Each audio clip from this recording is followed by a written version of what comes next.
Hi, this is James Howat, owner and blender at Black Project Spontaneous and Wild Ales. And today I'm going to talk to you about two of the beers we're releasing to the public for sale in the month of May. First up, we have Dorian. This is a beer that is made with 49% grape juice. And that juice is processed from Petit Verdot grapes, which are red, but it's essentially processed like a rosé. So we crush the grapes, crush them with our feet, and then immediately remove the juice from the skins, which means that there's only just a little bit of color, almost like a pinkish sort of color.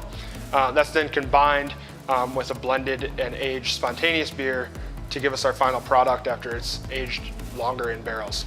And great color. This one's it's got a little bit of sweetness, and they're both nicely carved. It's got just a tinge of pink to it. It's funky. Definitely smell grape. It's got like that sort of like rosé characteristic aroma. But it's got like a real nice tartness, and it's almost a little bit like pink lemonade. It's like quite refreshing in the way that it is tart. So this is a great one for springtime. This is a great patio beer, just relaxing in the hot weather. Like I said, it's lemonade-y almost. It's really refreshing. Anytime you would drink rosé, this is a similar sort of beverage for you. The second beer I have is one we've been waiting for a long time and really been excited about for a long time. This one is called BYEMAN, and this is similar to Dorian, but it is inspired by orange wine. So in Dorian, we took red grapes and separated them immediately from the skins to get just a little bit of pink color. This one we took white grapes, actually muscat grapes, left the juice and the skins together for an extended period of maceration, and that draws out color and tannin and just immense complexity from the grape.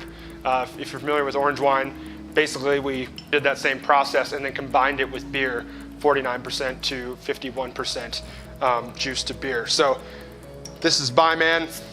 It is similar to Dorian. It looks relatively the same.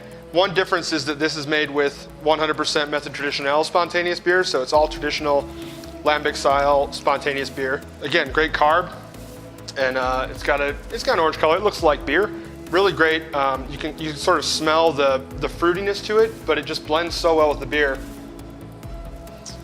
It's got really nice, like almost oakiness, but that's actually from the tannin of the whole clusters that were macerated. And again, really refreshing. It's not quite as refreshing and like crushable as Dorian. That one, like I said, is like pink lemonade almost. This one's got a lot more depth of complexity, and there's a little bit more to take in as you sip it. But again, it's also a great one for springtime. Definitely lighter in flavor and just sort of effervescent and lively on the palate. Both of these beers, I think, are great. You know, the weather's getting warmer. Everybody's going to be out in the mountains hiking and mountain biking and camping. And one thing that's really great when you get home from that is sitting in the air conditioning sometimes and having a nice cold beer. And these are both great beers for that. Like I said, very light and effervescent, but with that characteristic Black Project complexity and that sort of funk and depth of flavor that you can only get from spontaneous fermentation. So those are our May releases, and we hope to see you in the tap room soon.